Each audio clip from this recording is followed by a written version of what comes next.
Welcome back, adventurer. This week's creatures have been described as a human donkey bug, the old forgotten broom in the corner of the room, and the sheep equivalent of a mermaid. So come, pull up a stool at Creature Tavern. Well, look what the wyvern dragged in. Back again, are you? Thought maybe you'd finally been eaten by something a little too stubborn for your sword. But it's good to see you breathing. Now let's have you sitting as we get into our first creature for the week, the Onocentaur from Greek folklore. No, I ain't shocked at a sudden centaur in my doorway. This is in fact the creature's name, and I won't be surprised if you're not familiar with this one. The spotlight's usually hogged by its much bigger and far more famous cousin, the regular centaur. And we'll get to them one night, but for now, let's continue with the Onocentaur. I assume you're familiar with the regular look of these creatures, you know, horse legs, and a body with a human torso attached where its head would be. Well, this one's not that much different, except for the horse part. You see, the Onocentaur prefers that of the noble donkey, and the differences don't end there. The males are said to have thick, brushy, bristly beards, and don't ask how it was confirmed, but in most tales, they're said to have teats that are swelling and stand out on the breast. And yes, I'm still talking about the males here. Now with that image conjured, you've by some legends got the complete picture. But by others, you'll need to remove a couple limbs. Specifically, the donkey half's front legs. Yeah, the Onocentaur still has the usually long body. It doesn't change its noble posture one bit. And don't ask me how. Not one of the old records managed to explain how it remains in this position without those forelegs, but it does. I reckon it's got abs forged from the mightiest of metals. Most sightings come from the stony hills of old Arcadia and up near the mountains of Thessaly. Same as where centaurs are known to stir up trouble. But don't assume they'll share the same land just because they got the same number of legs. Tales of the Onocentaur's home are few and far between, so best keep your spyglass handy next time you're wandering through the Greek islands. And now you know the creature, and roughly where to find them. Care to know what they can do? Well, the first thing to note is the Onocentaur's temperament. Unlike its more noble centaur cousin, that's usually painted as a wise warrior race, its two-legged donkey cousins live a life in constant conflict. Like its consciousness is a rope pulled at both ends, the mind of man yanked to the fury of a wild beast. That's what the records say. Personally, all my encounters with donkeys have been quite lovely. But they go on to say each is trying to steer, and neither mind ever in full control. You can see it in the way they move. Hesitant, then thrashing, in the blink of an eye. Like a drunk, trying to fight their own reflection. Trust me, I've seen a lot of that. Now, I'm honestly not sure why this next talent needed to be documented, but many, many records spun tales of the Onocentaur's ability to seize and hold things with its human hands. Yeah, just like how you're holding that pint right there. It seems this is a tremendous feat for the humble Onocentaur, and I've heard from a good few patrons of Onocentaurs using clubs, or even wielding fishing nets. And that's not all these human arms can do. You see, the Onocentaur has an incredible ability that clearly separates it from its horse friends. The creature can bend its human half forward, enough for its hands to reach the earth, and now when it runs, it's granted incredible speed. Just picture it, a long double back with its head tilted up at the end, galloping full kilt on 4 hooves and 2 hands, slapping the dirt with all the fury of a warhorse. No one really sees the Onocentaur as a creature of fright, till you see that great heaving centipede donkey man charging your way in the night. And don't think this ability is local to the 4-hooved variant. I couldn't find anything to say that, so you might just wind up with a 2 hooves, 2 hands. Although I'm not sure that's really going to make your encounter any better. And when I say this makes them fast, I'm talking real fast. Far faster than you're thinking. At least that's what the records say. These could be talking about the speed relevant to the average donkey. Either way, when those hands come down, there ain't no running from an Onocentaur. Folks who've seen one in the wild say they're quick on their hands, but quicker to temper. And it's a violent temper. See that geezer there on the table over? He says he saw an Onocentaur take a shepherd's crook to his stables, shattered the lot in seconds, and scared more than a few horses. All because the Onocentaur thought those horses were lording over him. Or so the fella claims. So how can you tackle one of these short-tempered two-legged donkey men? Well, from what I've gathered, they seem to be pretty harmless creatures. But if you end up angering one, and it hasn't bent into its running form just yet, then good news. Its human half remains vulnerable to the same mortal forces that threaten all human lives. So take that shiny sword there and thrust it the Onocentaur's way. And you better act fast before it does. Your odds of survival drop considerably when the Onocentaur takes its speedy bug form, so swing those arms, adventurer. And if you're worried about the tales that say the Onocentaur is considered a wise creature, then don't fret. By all the accounts I read, it said its wisdom is clouded by the animalistic instincts of its equine half, fighting to take control. So that should work in your favour too. And lastly, whatever you do, do not try to tame or capture an Onocentaur. Every record states they're untamable. Every record states they're untamable, so you ain't going to get one as your steed.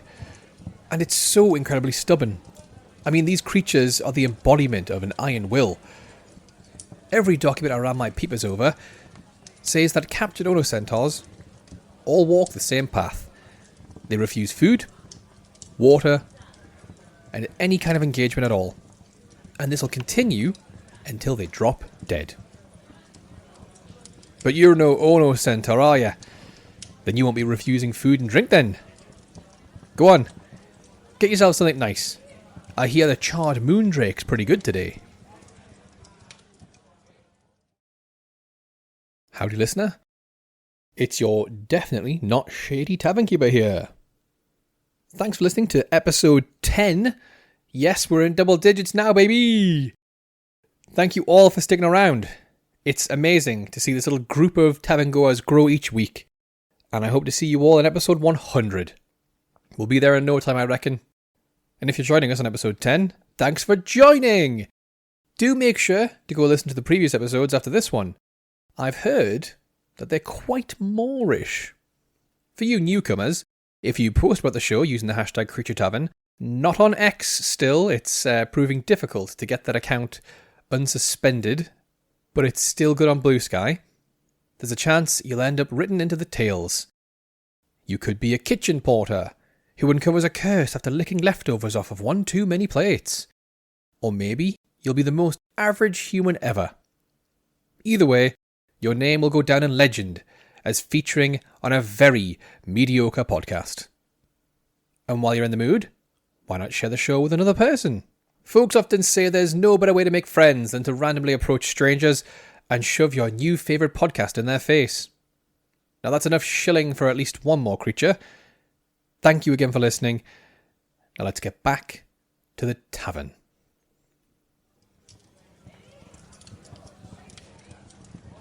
I see you enjoyed the Moondrake, adventurer. While you give your fingers a clean, I'll get on with our next creature. The Dokkaebu, from Korean folklore. Most folks call them Korean goblins, but that word goblin doesn't quite fit, does it? You hear goblin, and you think of pantry thieves, squat little mischief makers with warts and a bad table manner. But Dokkaebu, they're a kind of different breed. The grimoires I could get my hands on say they're more like nature deities or spirits.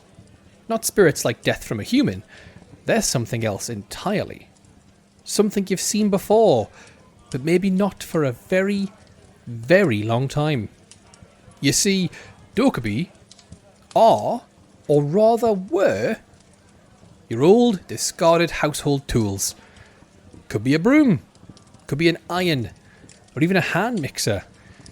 All that matters is that these items have been left and forgotten. And as the years tick on and the dust continues to gather, that's when a Dokkaebu spirit creeps into frame, looking to take physical form by possessing the object. In some legends, they're also born from objects stained with human blood. Don't suppose you've got any old swords, have you? Well, you best give them a clean. Or before too long, you'll have a Dokkaebu on your hands. And no, once a Dokkaebu's taken hold, the object will no longer look the same. Unfortunately, its appearance will change completely, and quite dramatically too. A shame, really. A haunted broom would have come in handy around here. If you happen to know of such a creature, adventurer, please do let me know. Now on to what they look like. The old tales called Dokkaebu, beings with 1,000 faces. That's how varied these little critters are. There ain't one shape, but there is one truth. They're always depicted as fearsome and awe-inspiring. Some folks say they're incredibly ugly, with red skin and gnarled horns, while others say they take a more humanoid form, but with exaggerated features, like eyes a little too large, or fingers stretched a little too long. And unlike the Onocentaur from earlier, Dokkaebu are known to wear clothing. Bright traditional Southern Korean garments known as hanboks. Flowing, elegant robes. Blues like an iceberg's under. Reds like split pomegranate. And decadent golds. Aye, these creatures won't be caught dead without their threads. Or at least that's how the stories go. And would you believe me if I said Dokkaebu aren't always hideous? I've heard stories of maiden Dokkaebu and bachelor Dokkaebu, charming and alluring enough to draw humans into a trance. But even with these, if you look close enough, you'll see it. The difference, the feature that just doesn't sit right in your eye. Or it could be one of the ones that's got a single leg. Can't even give away that. You'll most likely run into a Dokkaebu deep in Korea's mountain or forest regions, or really anywhere household items have been forgotten. Cast off into the dark, dust covered and looking to take on new life. So if you're looking for Dokkaebu, maybe check your loft first. Now you've got a pretty good picture of them. Fancy knowing what they're like? Well, adventurer, sit a spell and sip your brew, because the answer's as wild and varied as the creatures themselves. Though from what I've been told, they all share a few common traits. First thing you should know, they're always mischievous. Every single one of them.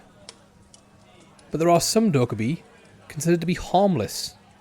Just playful spirits with a love for pranks. They'll tie your laces together or slip a pint to the edge of the table when you're not looking. Or you might run into one on a road, demanding a wrestling match. Serum, they call it.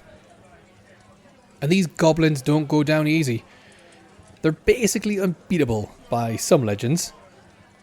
So careful where you walk. It ain't just trolls you gotta look out for when crossing a bridge. But don't let the serum fool you. Dokkaebu aren't just bruisers looking for a fight. Like most creatures of myth, they're brimming with supernatural power as well. They can produce fire, said to resemble a glimmering light, or tall blue pillars that herald the appearance of one. Bring great harvests, full nets, and immense fortunes to humans, and even shapeshift, or create surprisingly convincing illusions. Although I was only able to find one account to back those last two talents up. And here's an interesting addition, not normally seen with creatures of the Vale. They've got items. Magic items.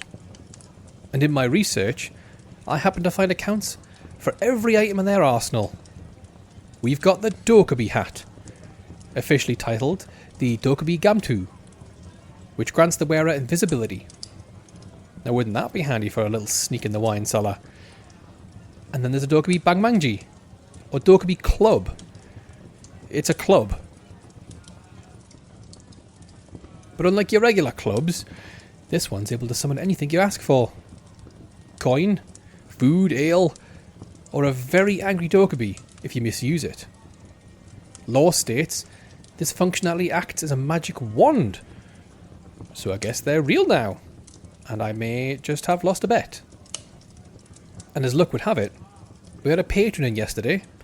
Spun a great story about a friend of a friend's fifth cousin who had a long encounter with a Dokkaebu. And it gives you a decent flavour on what to expect and how to handle one. The tale goes, there was an old man who lived alone on a mountain. One day, a Dokkaebu visited his house. Surprised, the kind old man gave the Dokkaebu an alcoholic beverage, and they became friends. The Dokkaebu visited the old man often, and they had long conversations together.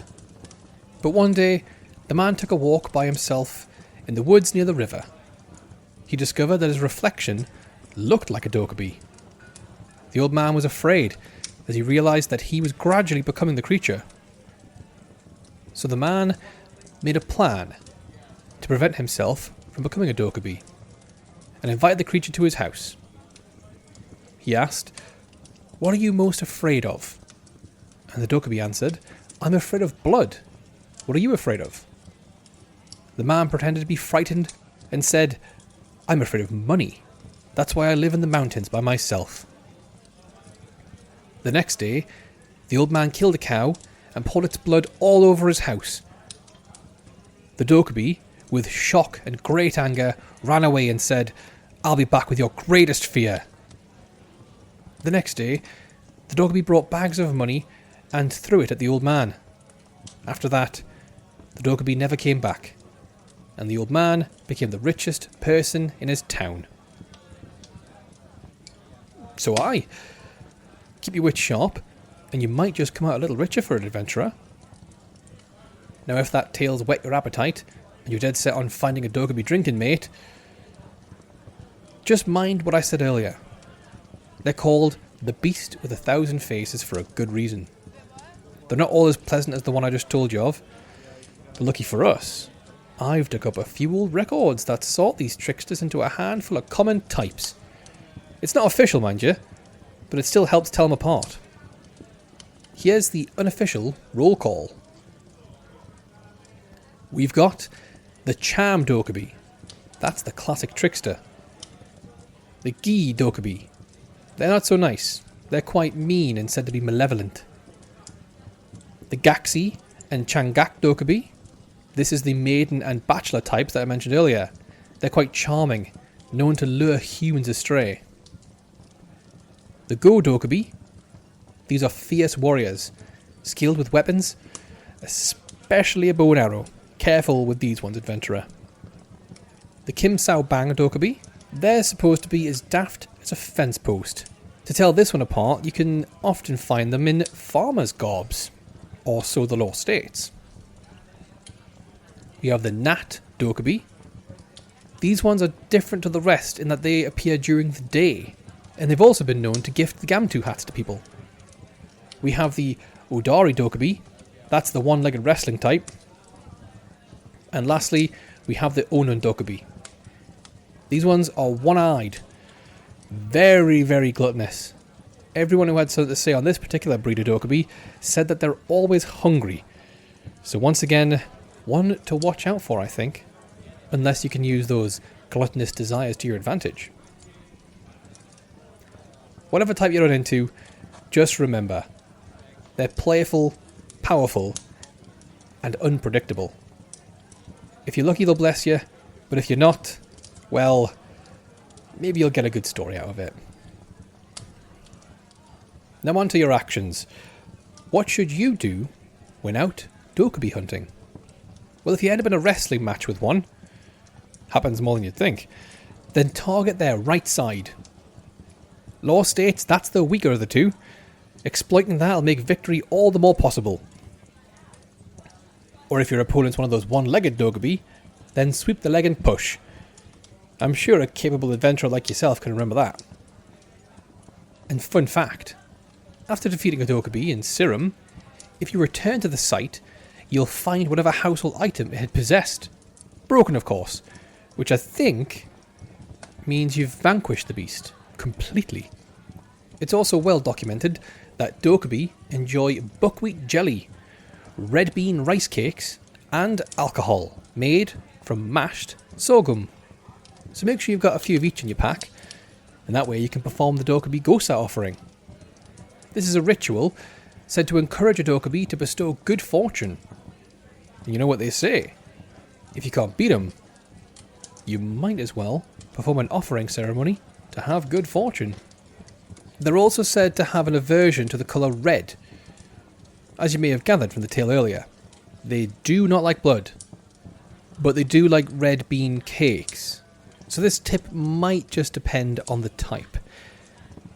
Either way, it's always good to keep a flask of cow's blood on you. And in the Jeju Islands, there's another practice called the Durin Gut Healing Ceremony. It's said to drive away the Dokkaebu from the patient, so you can always plan a trip there if things get a little dicey.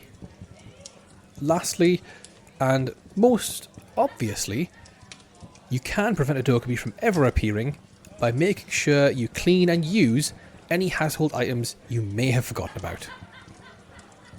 Now that reminds me, I reckon I've got a broom or two in the cellar. Haven't used it in an age. I best go check they're all still there. Be right back, adventurer. How's it going, listener? Welcome back to the space between. If you've made it this far, I must have done something right. Thanks for sticking with me. And if you fancy sticking with me a little more, you could always help me and the show out by clicking that subscribe button. Let's get those tavern numbers up. Unlike most establishments, there's no occupancy limit here. We've got a witch's curse sorting that out for us, so the more the merrier. You can find us on YouTube, Spotify, Apple Podcasts, or anywhere crossfade crabs make their burrows. Just search for Creature Tavern. You've already done so much just by listening this far, but if I can encourage just a little more out of you, I'd really appreciate a review. It's supposed to help the show grow. Think of it like you're part of our social media team. You just don't have a badge or get paid anything. And if you're joining us on YouTube, leave a comment with any creatures or regions you'd like to see on the show. Folklore is huge, and I'd be super interested to see what creatures you bring to the table. That'll do it for our final ad break of episode 10.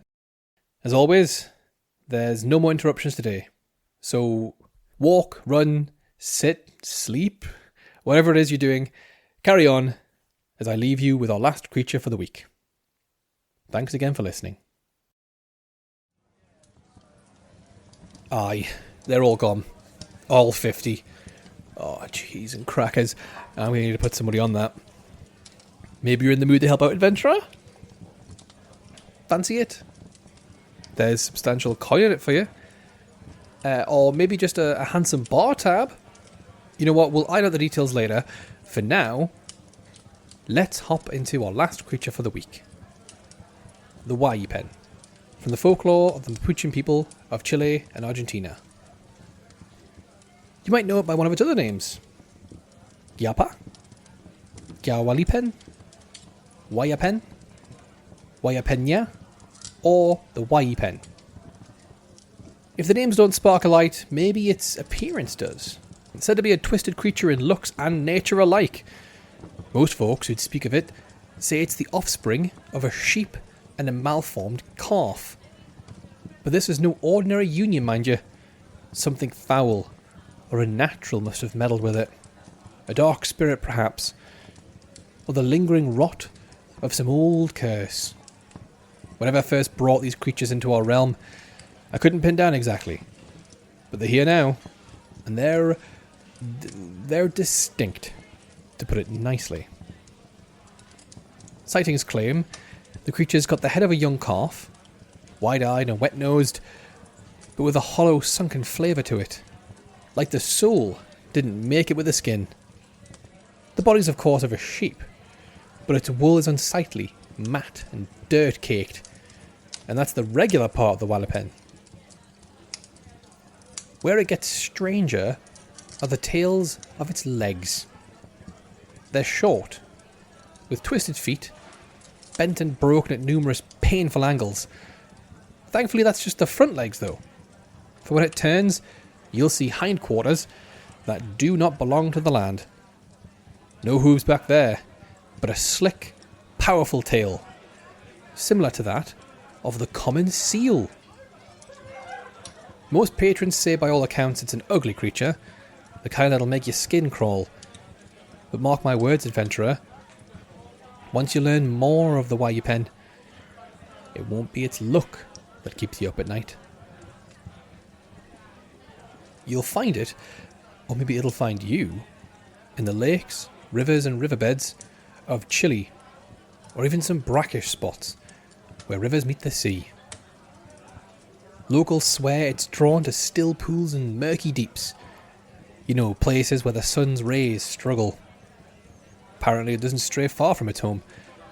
So next time you're around the waters of Chile, keep your hand on your hilt and your eye on the water's edge.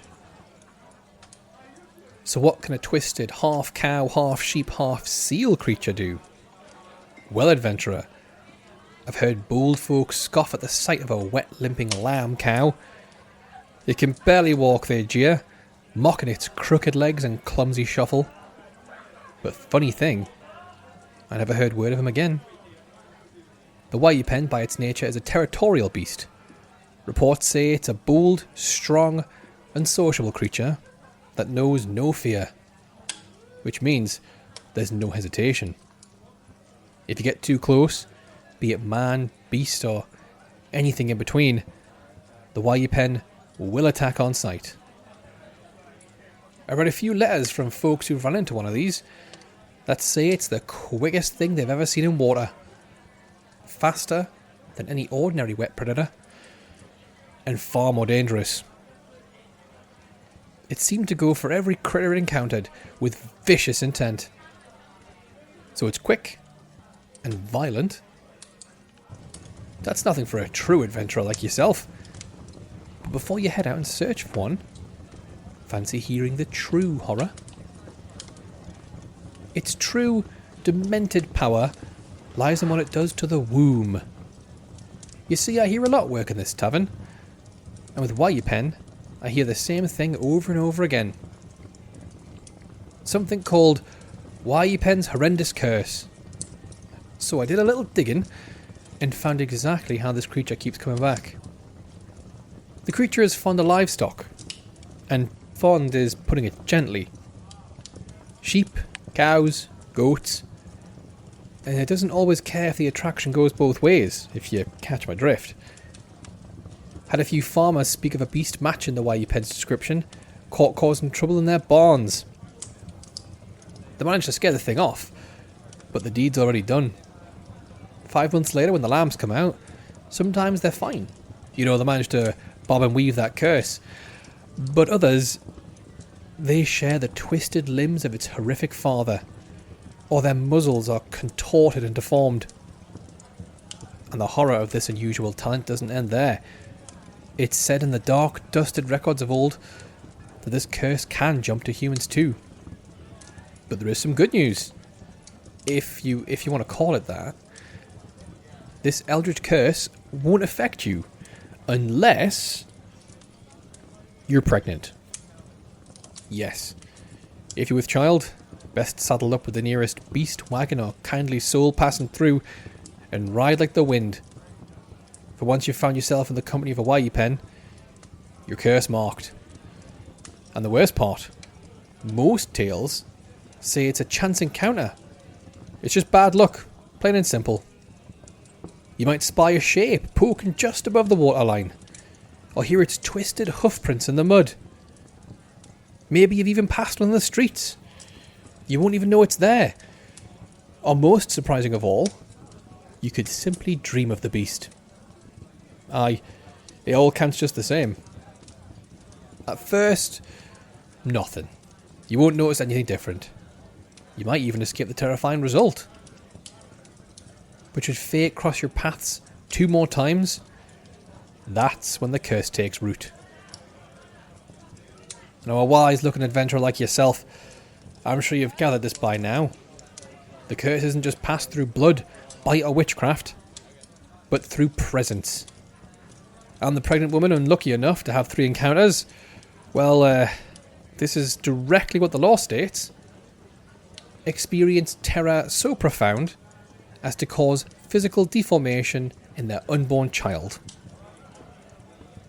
I couldn't find what these horrors were specifically, only that the child could be born with its legs twisted like the Huallipéns, suffer congenital issues, the child could be deformed so much it turns into a Huallipén itself, and as an added bonus, it could also leave the woman sterile.